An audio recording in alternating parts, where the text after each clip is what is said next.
2025 budget സ്പീച്ചിനിടയിൽ നമ്മുടെ ധനമന്ത്രി നിർമ്മല സീതാരാമൻ പുതിയ ഒരു ആദായ നികുതി നിയമം വരുന്നു എന്ന് പറഞ്ഞിട്ടുണ്ടായിരുന്നു.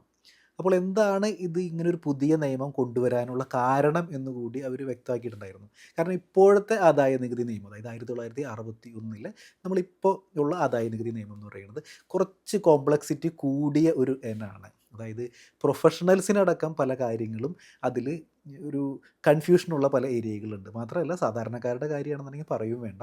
പല കാര്യങ്ങളും വായിച്ചാൽ പോലും മനസ്സിലാവില്ല. അങ്ങനെ ഒരു കോംപ്ലക്സ് ആയിട്ടുള്ള ഒരു ആദായ നികുതി നിയമമാണ് ഇപ്പോൾ നിലവിലുള്ളത്. അതായത് 1961 ആദായ നികുതി നിയമം എന്ന് പറയുന്നത്.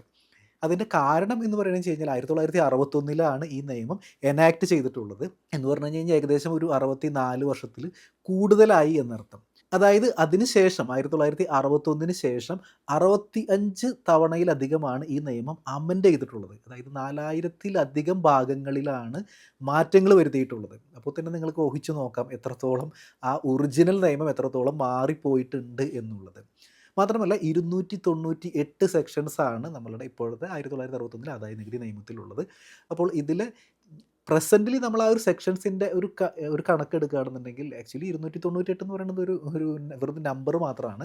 നമ്മൾ കറക്റ്റായിട്ടൊരു കണക്കെടുക്കുകയാണെന്നുണ്ടെങ്കിൽ ഏകദേശം 819 സെക്ഷൻസ് ഇപ്പോൾ പ്രസൻ്റ്ലി നിലവിലുണ്ട്. അതായത് ഞാനൊരു ഉദാഹരണം പറയുകയാണെന്നുണ്ടെങ്കിൽ സെക്ഷൻ 115 എടുക്കുകയാണെങ്കിൽ തന്നെ 115 AD, AC, JB, VP അല്ലെങ്കിൽ BAC എന്നൊക്കെ പറഞ്ഞ് 117ഓളം സെക്ഷനുകളാണ് ഈ 115 എന്നുള്ള ഒരു ഒരൊറ്റ സെക്ഷനിൽ മാത്രം ഉള്ളത്. അപ്പോൾ ഇങ്ങനെ ബൃഹത്തായി ഇങ്ങനെ എക്സ്റ്റെൻഡ് ചെയ്ത് ഇങ്ങനെ കൊണ്ടിരിക്കുന്ന ഒരു നിയമമാണ് നമ്മളുടെ ഇപ്പോഴത്തെ ആദായ നികുതി നിയമം എന്ന് പറയുന്നത്. ഇത് പലപ്പോഴായിട്ട് പല കൂട്ടിച്ചേർക്കലുകൾ നടത്തിയിട്ടുള്ളത് കൊണ്ട്. മാത്രമല്ല നമുക്ക് ഈ നിയമം വായിക്കുകയാണെന്നുണ്ടെങ്കിൽ തന്നെ പലപ്പോഴും ഒരു ക്രോസ് റെഫറൻസ് നടത്തേണ്ടതായിട്ട് വരും. അതായത് നമ്മൾ ഒരു ഭാഗം എടുത്ത് വായിച്ച് നോക്കി കഴിഞ്ഞ് കഴിഞ്ഞാൽ എന്താണ് ഉദ്ദേശിച്ചതെന്ന് മനസ്സിലാവണമെന്നുണ്ടെങ്കിൽ വേറെ പല സെക്ഷനുകളും അല്ലെങ്കിൽ എക്സ്പ്ലനേഷനുകളും അല്ലെങ്കിൽ റൂളുകളൊക്കെ പോയി വായിച്ച് നോക്കിയാലാണ് ഇതെന്താണ് സത്യത്തിൽ കറക്റ്റായിട്ട് ഉദ്ദേശിച്ചത് എന്ന് മനസ്സിലാവുള്ളൂ. അത് പലപ്പോഴായിട്ട് പല കൂട്ടിച്ചേർക്കലുകൾ നടത്തിയത് കൊണ്ടുള്ള ഒരു കോംപ്ലക്സിറ്റി തന്നെയാണത്. മാത്രമല്ല ഇനി ഒരു ലാസ്റ്റ് 2-3 ഡേക്കേഡ്സിനുള്ളിൽ പല പുതിയ കൺസെപ്റ്റുകളും ഈ നിയമത്തിൽ വരികയുണ്ടായി. ഇപ്പോൾ TDS എന്ന് പറഞ്ഞിട്ടുള്ള കൺസെപ്റ്റുകൾ, അല്ലാന്നുണ്ടെങ്കിൽ ട്രാൻസ്ഫർ പ്രൈസിങ്, മാറ്റ്, മിനിമം ആൾട്ടർനേറ്റ് ടാക്സ്, ഇങ്ങനെയൊക്കെയുള്ള കൺസെപ്റ്റുകൾ ഈ ഒരു ലാസ്റ്റ് 2-3 ഡേക്കേഡ്സിനുള്ളിലൊക്കെയാണ് വന്നത്. അപ്പോൾ എന്താണോ ഒറിജിനലി ഉദ്ദേശിച്ചത് അതിൽ നിന്നും പലപ്പോഴായിട്ട് അതിൻ്റെ ഒരു എസൻസ് ഓഫ് ദ ആക്ട് അല്ലെങ്കിൽ ലോ പതുക്കെ ഡീവിയേറ്റ് ചെയ്ത് അതൊരു കോംപ്ലക്സിറ്റിയിലേക്ക് പോവുകയുണ്ടായി. അപ്പോൾ ഈ ഒരു ബാക്ക്ഗ്രൗണ്ടിലാണ് നമ്മുടെ ധനമന്ത്രി നിർമ്മല സീതാരാമൻ ഈ ഒരു നിയമം ഒന്ന് മാറ്റി എഴുതേണ്ടതുണ്ട് എന്നുള്ള ഒരു അഭിപ്രായം പറഞ്ഞത്. അതുമാത്രമല്ല പുതിയൊരു ആദായ നികുതി നിയമം വരുന്നു എന്ന് പറഞ്ഞത്. അപ്പോൾ മെയിൻലി നമ്മൾ മനസ്സിലാക്കേണ്ടത് ഈ ഒരു കോംപ്ലക്സിറ്റീനെ മറികടക്കാൻ വേണ്ടിയിട്ടാണ്, ഈ ഒരു സങ്കീർണത ഒഴിവാക്കാൻ വേണ്ടിയിട്ടാണ് പുതിയ ഒരു ആദായ നികുതി നിയമം വരുന്നത്. അപ്പോൾ ആ പുതിയ ആദായ നികുതി നിയമം അത് പ്രസൻറ്റ് ചെയ്യുകയുണ്ടായി. ക്യാബിനറ്റ് ഓൾറെഡി അപ്രൂവ് ചെയ്ത് കഴിഞ്ഞു. അപ്പോൾ ഇനി അത് ഒരു സെലക്ട് കമ്മിറ്റിക്ക് വിട്ടതിന് ശേഷം മൺസൂൺ സെഷനിലാണ് അതിനൊരു ഡിസ്കഷൻ ഉണ്ടാവുന്നത്. മൺസൂൺ സെഷനിൽ അത് ബില്ല് എന്തായാലും പാസ്സാവും എന്ന് നമുക്ക് പ്രതീക്ഷിക്കാം. അപ്പോൾ എന്താണ് ഇതിൻ്റെ ഒരു ബാക്ക്ഗ്രൗണ്ട് എന്ന് കൃത്യമായിട്ട് മനസ്സിലാക്കുക. അതായത് ഞാനത് പറയാൻ കാരണം ഈ ഒരു കോംപ്ലക്സിറ്റി കുറയ്ക്കുക എന്നുള്ളതാണ് പുതിയ ആദായ നികുതി നിയമം കൊണ്ട് ഉദ്ദേശിക്കുന്നത്. അല്ലാതെ നമ്മൾ വാറ്റ് മാറി GST വന്നതുപോലെ സ്ട്രക്ചറലായിട്ടുള്ള ഒരു ചേഞ്ച് ഒരാളും പ്രതീക്ഷിക്കേണ്ടതില്ല. അതായത് ഇനി മുതൽ ഇപ്പോൾ 5 ഹെഡ്സ് ഓഫ് ഇൻകം ഉണ്ട്, ഇനി മുതൽ ഒരു ഹെഡ് ഓഫ് ഇൻകം ഉണ്ടായിരിക്കില്ല, അല്ലെങ്കിൽ NRIയുടെ ഡെഫിനിഷൻ മാറി, ഇങ്ങനെയൊക്കെയുള്ള അല്ലെങ്കിൽ സ്കോപ്പ് ഓഫ് ഇൻകം മാറി, അങ്ങനെയൊക്കെയുള്ള കാര്യങ്ങളൊന്നും ആരും പ്രതീക്ഷിക്കേണ്ടതായിട്ടില്ല. അതായത് എന്താണോ പഴയതായിട്ടുള്ളത്, അതായത് സ്ട്രക്ചർ അതുപോലെ തന്നെ നിലനിർത്തിക്കൊണ്ട് ആ ഒരു ലാളിത്യം കൊണ്ടുവരിക എന്ന് മാത്രമാണ് നമ്മളുടെ ഈ ഒരു ചേഞ്ച് കൊണ്ട് ഉദ്ദേശിക്കുന്നതുള്ളൂ. അല്ലാതെ സ്ട്രക്ചർ അതുപോലെ തന്നെയുണ്ട്. അതുകൊണ്ട് തന്നെ ആരും വലിയ സമൂലമായൊരു മാറ്റമോ അല്ലെങ്കിൽ ഘടനാപരമായൊരു മാറ്റമൊന്നും ആരും പ്രതീക്ഷിക്കേണ്ടതായിട്ടില്ല. ഈ ഒരു കാര്യം കറക്റ്റായിട്ട് മനസ്സിലാക്കുക. അപ്പം നമ്മൾ ഒന്ന് നോക്കേണ്ടതായിട്ടുള്ളത് ആ ഒരു ലാളിത്യം കൊണ്ടുവന്നിട്ടുണ്ടോ, നിയമം വായിക്കുമ്പോൾ വളരെ സിമ്പിളായിട്ട് മനസ്സിലാവുന്നുണ്ടോ എന്ന് മാത്രമാണ് നമ്മൾ ഈ ഒരു പുതിയ ഒരു നിയമം വരുമ്പോൾ നമ്മൾ നോക്കേണ്ടതായിട്ടുള്ള ഒരു കാര്യം എന്ന് പറയുന്നത്.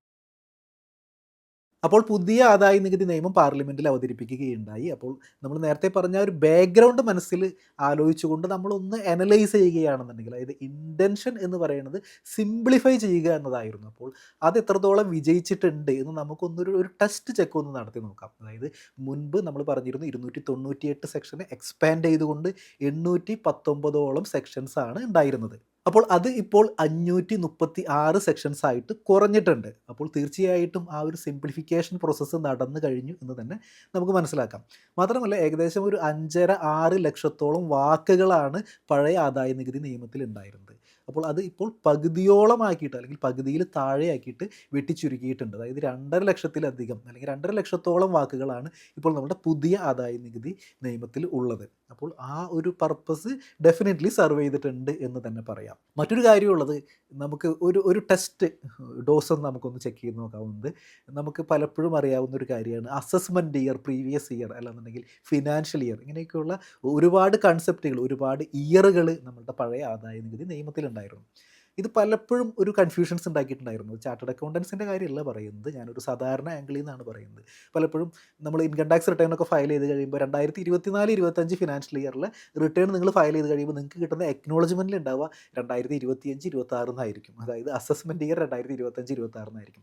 ഇത് ചാർട്ടേഡ് അക്കൗണ്ട്സിൻ്റെ അടുത്ത് തന്നെ പല ക്ലയൻസും പല തർക്കങ്ങളൊക്കെ ഉന്നയിച്ചിട്ടുണ്ട്. അതായത് നിങ്ങൾ ഇയർ തെറ്റിപ്പോയി, അത് പിന്നെ ഇത് മനസ്സിലാക്കാനായിട്ട് ഒരുപാട് എക്സ്പ്ലനേഷൻസ് നമ്മൾ കൊടുക്കേണ്ടതായിട്ട് വരും. അപ്പോൾ ഇതുപോലെയുള്ള എന്താണ് financial year, assessment year, previous year, ഇങ്ങനെയൊക്കെയുള്ള ഒരു ട്രയാങ്കിൾ കൺസെപ്റ്റുകളൊക്കെ വളരെ കോംപ്ലക്സിറ്റി ഉള്ള ഒരു സംഭവങ്ങളൊക്കെ ആയിരുന്നത്. ഇതിൻ്റെ ഒന്നും സത്യം പറഞ്ഞാൽ ഇതിൻ്റെ ഒന്നും ആവശ്യം തന്നെ ഉണ്ടായിരുന്നില്ല. അപ്പോൾ ഇതെല്ലാം മാറ്റിക്കൊണ്ട് ടാക്സ് ഇയർ എന്നുള്ളൊരു കൺസെപ്റ്റ് കൊണ്ടുവന്നിട്ടുണ്ട്. ഒരൊറ്റ വർഷം മാത്രം, അതായത് ടാക്സ് ഇയർ എന്നുള്ള വളരെ സിമ്പിളായിട്ടുള്ള കൺസെപ്റ്റ് മാത്രം. പിന്നെ ഈ ബാക്കിയുള്ള 3 വർഷങ്ങളെ പറ്റിയിട്ടും നമ്മൾ ആലോചിക്കേണ്ട കാര്യമില്ല. ഏപ്രിൽ 1 തൊട്ട് മാർച്ച് 31 വരെ ഉള്ള ഒരു ടാക്സ് ഇയർ എന്നുള്ളൊരു കൺസെപ്റ്റ്.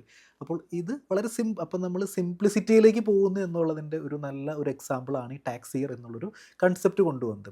മാത്രമല്ല നമ്മളൊരു ഗ്ലോബൽ സ്റ്റാൻഡേർഡിലേക്ക് പോകുന്നു എന്ന് കൂടി നമ്മളൊന്ന് മനസ്സിലാക്കുക. കാരണം ഇപ്പോൾ UK അല്ലെങ്കിൽ ഓസ്ട്രേലിയ അങ്ങനെയുള്ള സ്ഥലങ്ങളിലൊക്കെ ഈ ഒരു ടാക്സ് ഇയർ എന്നുള്ളൊരു കൺസെപ്റ്റിലാണ് അവിടുത്തെ ടാക്സ് ലോസ് ഒക്കെ ഫ്രെയിം ചെയ്തിരിക്കുന്നത്. അപ്പോൾ നല്ല ഒരു മൂവ്മെൻ്റാണ്. അപ്പോൾ നമ്മളൊരു സിംപ്ലിസിറ്റിയിലേക്ക് പോകുന്നു എന്നതിൻ്റെ ഒരു ടെസ്റ്റ് ഡോസാണ് ഈ ടാക്സ് ഇയർ എന്നുള്ളൊരു കൺസെപ്റ്റ് എന്ന് പറയുന്നത്. മാത്രമല്ല വേറൊരു കാര്യം ഇനി പറയാനുള്ളതെന്ന് പറയുന്നത്, ഇപ്പോൾ നമ്മൾ സെക്ഷൻ 10 എന്ന് പറഞ്ഞിട്ടില്ല, അതായത് നമ്മുടെ ആദായ നികുതി നിയമത്തിൽ എക്സെംപ്റ്റഡ് ആയിട്ടുള്ള വരുമാനങ്ങൾ കാണിക്കുന്ന സെക്ഷൻ 10, ഏകദേശം ഒരു 150-ലധികം ക്ലോസുകളാണ് ഈ സെക്ഷൻ 10 തന്നെ ഉള്ളത് കേട്ടോ. അപ്പോൾ അത്രയധികം ബൃഹത്തായിട്ടുള്ള ഒരു സെക്ഷനാണ് സെക്ഷൻ 10 എന്ന് പറയുന്നത്. അപ്പോൾ ഇതിങ്ങനെ പാരഗ്രാഫ് പോലെ വളരെ ഇങ്ങനെ അറബിക്കടൽ പോലെ ഇങ്ങനെ നീണ്ടു കിടക്കുന്ന ഒരു സെക്ഷനാണ് ഈ സെക്ഷൻ 10 എന്ന് പറയുന്നത്. അപ്പോൾ ഇതിനെയൊക്കെ കുറച്ചും കൂടി ഒരു സ്ട്രക്ചേർഡ് ആക്കിയിട്ട് ഒരു ടേബിൾ ഫോർമാറ്റിലാക്കി, അതായത് ഇൻകം എക്സെംപ്റ്റഡ് ആയിട്ടുള്ള കാര്യങ്ങൾ, ഇപ്പോൾ ഒരു പാർട്ട്ണറുടെ ഫേമിൽ നിന്നുള്ള വരുമാനം എക്സെംപ്റ്റഡ് ആണ്. അപ്പോൾ ഇങ്ങനെയൊക്കെയുള്ള കാര്യങ്ങളൊക്കെ കുറച്ചും കൂടി സിമ്പിളായിട്ട്, അതായത് ഒരു ടേബിൾ ഫോർമാറ്റിൽ നമുക്ക് റെഫർ ചെയ്യാനായിട്ടായാലും വളരെ ഈസിയാണ്. അതായത് ആർക്കാണ് അല്ലെങ്കിൽ എത്രയാണ് എങ്ങനെയാണ് ഈ കാര്യങ്ങളൊക്കെ ഒരു 3 കോളം അല്ലെങ്കിൽ 4 കോളംസ് ഒക്കെ ആയിട്ട് നമുക്ക് വളരെ ഈസി ആയിട്ട് റെഫർ ചെയ്യാനായിട്ട് ഒരു ടേബിൾ ഫോർമാറ്റിലേക്ക് മാറ്റി. അപ്പോൾ സിംപ്ലിസിറ്റിയിലേക്ക് മാറുന്നു എന്ന് പറയുന്നത് വെറുതെ പറഞ്ഞതല്ല, സിംപ്ലിസിറ്റിയിലേക്ക് മാറുന്നുണ്ട് എന്ന് തന്നെ കൃത്യമായിട്ട് നമുക്ക് മനസ്സിലാക്കാനായിട്ട് സാധിക്കും. മറ്റൊരു കാര്യമുള്ളത്, ഈ ചാരിറ്റബിൾ ഓർഗനൈസേഷനുമായിട്ട് ബന്ധപ്പെട്ട്, അതായത് നോൺ പ്രോഫിറ്റ് ഓർഗനൈസേഷനുമായിട്ട് ബന്ധപ്പെട്ടിട്ട് ഇപ്പോഴത്തെ നിയമത്തിൽ ഈ കാര്യങ്ങളൊക്കെ ഇങ്ങനെ പല പല ഭാഗങ്ങളിലായിട്ട് ഇങ്ങനെ ചിന്നിച്ചെതറി കിടക്കുകയാണ്. അപ്പോൾ ഇതെല്ലാം ഒരൊറ്റ സ്ഥലത്ത് കോർഡിനേറ്റ് ചെയ്തുകൊണ്ട്, അതായത് ഈ നോൺ പ്രോഫിറ്റ് ഓർഗനൈസേഷന് വേണ്ടിയിട്ട് ഒരു എക്സ്ക്ലൂസീവായിട്ടൊരു ചാപ്റ്റർ തന്നെ പ്രൊവൈഡ് ചെയ്തു എന്നുള്ളത് ഒരു വലിയൊരു കാര്യമാണ്. അപ്പോൾ പ്രത്യേകിച്ച് ഇപ്പോൾ NGOs അല്ലെങ്കിൽ നോൺ പ്രോഫിറ്റബിൾ ഓർഗനൈസേഷൻ, ഈ ട്രസ്റ്റിനൊക്കെ ഒരുപാട് റെലവൻസ് വരുന്നൊരു കാലമാണ്. ഒരുപാട് ആളുകൾ ട്രസ്റ്റ് അങ്ങനെയുള്ള കാര്യങ്ങളൊക്കെ സ്റ്റാർട്ട് ചെയ്യുന്നുണ്ട്. അപ്പോൾ അതുകൊണ്ട് തന്നെ എക്സ്ക്ലൂസീവായിട്ടൊരു ചാപ്റ്റർ ഇതിനു വേണ്ടി മാറ്റി വെച്ചു എന്ന് പറയുമ്പോൾ ആ ഒരു സിംപ്ലിസിറ്റിയിലേക്കാണ് പോകുന്നത് എന്ന് നമുക്ക് കൃത്യമായിട്ട് മനസ്സിലാക്കാം. അപ്പോൾ നമ്മൾ ആ ഒരു പർപ്പസായിട്ട്, അതായത് നമ്മളുടെ പർപ്പസ് എന്ന് പറയുന്നത് സിംപ്ലിസിറ്റിയാണ്. അപ്പോൾ സിംപ്ലിസിറ്റി മീറ്റ് ചെയ്യുന്നുണ്ടോ എന്ന് നമ്മൾ ചെക്ക് ചെയ്യുകയാണെന്നുണ്ടെങ്കിൽ തീർച്ചയായിട്ടും അതിനോട് നീതി പുലർത്തുന്നുണ്ട് എന്ന് തന്നെ നമുക്ക് ഈ പുതിയൊരു നിയമം വായിച്ചു നോക്കുമ്പോൾ ഒരു പ്രൈമറി റീഡിങ്ങിൽ നമുക്ക് തീർച്ചയായിട്ടും അത് കാണാനായിട്ട് സാധിക്കും. ഞാൻ മുമ്പ് പറഞ്ഞ കാര്യം കൃത്യമായിട്ട് മനസ്സിലാക്കുക. ഒരു സ്ട്രക്ചറലായിട്ടുള്ള ഒരു ചേഞ്ചസും ഇവിടെ സംഭവിക്കാനായിട്ട് പോകുന്നില്ല. സിംപ്ലിസിറ്റിയാണ് ഉദ്ദേശിക്കുന്നത്. അപ്പോൾ അത് മീറ്റ് ചെയ്യുന്നുണ്ടോ എന്നാണ് നമ്മൾ പുതിയ ആദായ നികുതി നിയമം വായിച്ചു നോക്കുമ്പോൾ നമ്മൾ ചെക്ക് ചെയ്യേണ്ട ഒരേ ഒരു ആസ്പെക്റ്റ് എന്ന് പറയുന്നത്. പുതിയ ഒരു ആദായ നികുതി നിയമം വരുന്നതിനെ കുറിച്ചുള്ള ജസ്റ്റ് ഒരു ഇൻട്രൊഡക്ടറി വീഡിയോ മാത്രമാണ് നമ്മൾ ഇന്ന് ചെയ്യുന്നത്. ഇനി ഒരുപാട് വീഡിയോസ്, അതായത് നമ്മൾ സെക്ഷൻ ബൈ സെക്ഷൻ അനാലിസിസ് അല്ലെങ്കിൽ ക്ലോസ് ബൈ ക്ലോസ് അനാലിസിസുമായിട്ടുള്ള ഒരുപാട് വീഡിയോസ് നമ്മൾ ചെയ്യാനായിട്ട് പ്ലാൻ ചെയ്യുന്നുണ്ട്.